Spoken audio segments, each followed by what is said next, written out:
ยิ้มได้เลยแล้วก็อารมณ์เสลื่อนสลอง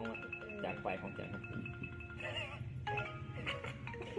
พี่น้องจะบอก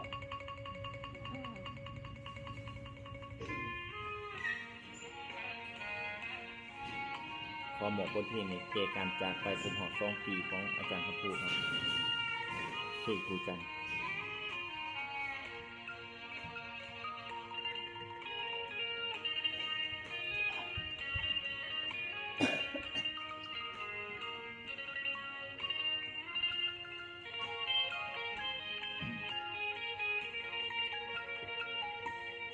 คนรุ่นกู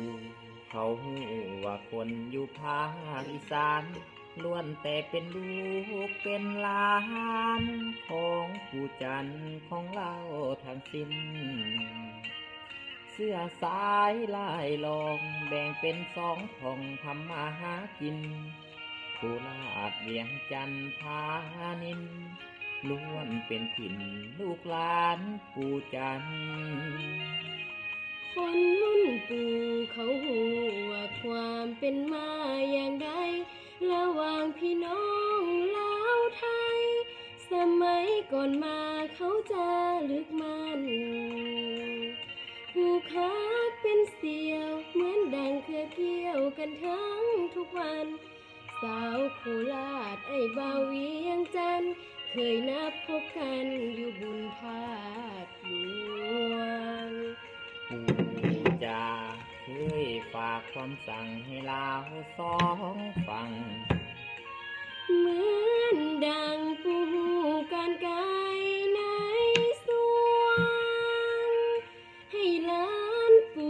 ไปมาหาสู่บูชาธาตุหลวงพระธาตุพนมให้เห็นห่วงเหมือนใจ1 ดวงคนลาว2 ฝั่งคนรุ่นยาน้ำตาต้องหลั่งลิ้นไหลเมื่อจวบลาวหนูสิ้นมันผ่านโคราชไปน้ำตาหยาหลังสาวมือกอดแนบสวงอกเหมือนใจจะพังคิดหอดอดีตความหลังสมัยยายังนั่งอยู่เวียงทอง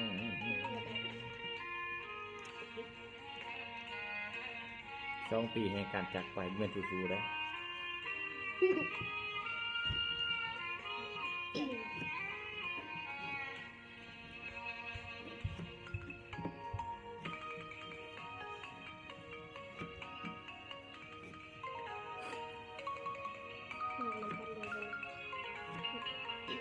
ไม่หอเลยไม่หอก็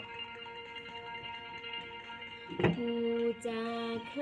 ยฝากคำสั่งให้ลาว2 ฝั่งเหมือนดังปูการไกลในสวงให้ล้านปูไปมาหาสู่บูชาธาตุหลวงพระธาตุพนมให้เห็นห่วงเหมือนใจ1 ดวงคนลาว2 ฝั่งคนรุ่นยาน้ำตาต้องหลั่งลิ้นไหลเมื่อจวบลาวหนูสิ้นไหมผ่านโคราชไปน้ำตาหยาหลังสาวมือกอดแนบสวงอกเหมือนใจจะพังคิดหอดอดีตความหลังสมัยยังเน่าอยู่เวียงทอง